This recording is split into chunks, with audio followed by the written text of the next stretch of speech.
Assembly సమావేశాల్లో question అవర్లో గత ప్రభుత్వ హయాంలో నీలి మీడియాకు అడ్డగోలుగా ప్రజాధనాన్ని దోచిపెట్టి దుర్వినియోగం చేశారు. మాజీ మంత్రి వేమూరు శాసనసభ్యులు నక్కా ఆనందబాబు ప్రజాస్వామ్యంలో మీడియా అనేది ఫోర్త్ ఎస్టేట్ గా చెప్పుకుంటాం. అటువంటిది మన రాష్ట్రంలో జనం కోసం మీడియా కాదు, జగన్ కోసం మీడియా అనేలా వ్యవహరించారు. వారి తండ్రి అధికారం అడ్డు పెట్టుకుని క్విడ్ ప్రోకో ద్వారా వేల కోట్లు సంపాదించిన జగన్మోహన్ రెడ్డి రూపాయి పెట్టుబడి లేకుండా 1250 కోట్లతో మీడియా సామ్రాజ్యంను ఏర్పాటు చేసుకున్నాడు. అదే సాక్షి మీడియా.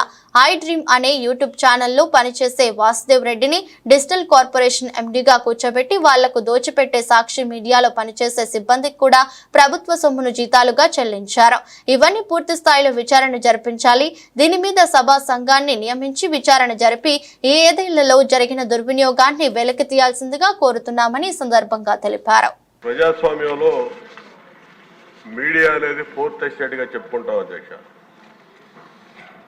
అటువంటిది మన రాష్ట్రంలో జనం కోసం మీడియా కాదు, జగన్ కోసం మీడియా అన్నట్టుగా వ్యవహరించారు అధ్యక్ష 5 ఏళ్లు. ముఖ్యంగా వాళ్ళ తండ్రి అధికారాన్ని అడ్డం పెట్టుకొని క్విడ్ ప్రోకో ద్వారా వేల కోట్లు సంపాదించిన జగన్మోహన్ రెడ్డి ఆ రోజు ఎక్కడా రూపాయి పెట్టుబడి రుణం లేకుండా 1250 కోట్లు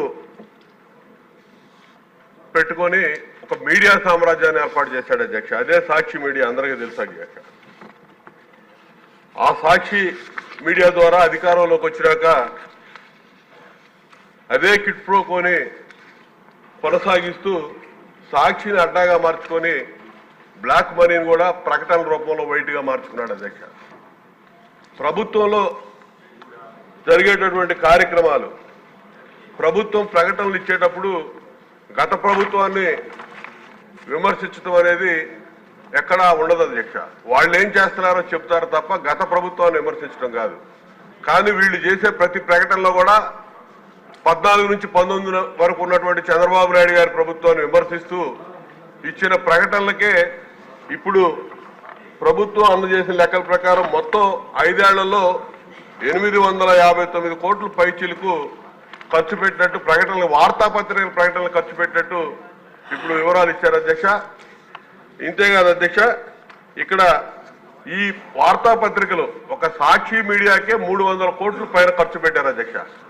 ఇది కాకుండా ఇక్కడ సామాన్య ప్రజలు చదవనటువంటి, పట్టించుకున్నటువంటి, సర్క్యులేషన్ లేనటువంటి పత్రికలు, ఇంగ్లీష్ పత్రికలకు కూడా 100 కోట్లు దోచిపెట్టి వీళ్ళకి రాజకీయ ప్రయోజనాల కోసం ఆ పత్రికలను వినియోగించుకొని ఎన్నికల ముందు సర్వేలు జరిపించామని చెప్పి ఆ సర్వే రిపోర్టులు ప్రభుత్వానికి, వైసీపీకి అనుకూలంగా ఉన్నాయని చెప్పి ఒక రిపోర్టులు చెప్పించుకోవడానికి అది కూడా ఒక క్విడ్ ప్రోకో అధ్యక్ష.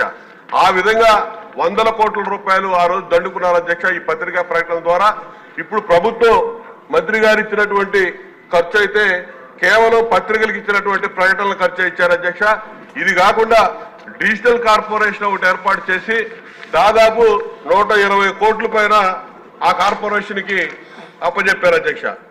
ఐ డ్రీమ్ అనే ఒక చెత్త యూట్యూబ్ ఛానల్ అధిపతిగా ఉన్నటువంటి వాసుదేవ్ రెడ్డిని ఈ డిజిటల్ కార్పొరేషన్ కి ఎండీగా పెట్టి వాళ్ళకి దోచిపెట్టి సాక్షి మీడియాలో ఉన్నటువంటి సిబ్బందిని ఇందులో పెట్టి జీతాలు కూడా ప్రభుత్వం ప్రజల సొమ్ము చెల్లించినటువంటి పరిస్థితులు ఇక్కడ ఉన్నాయి అధ్యక్ష.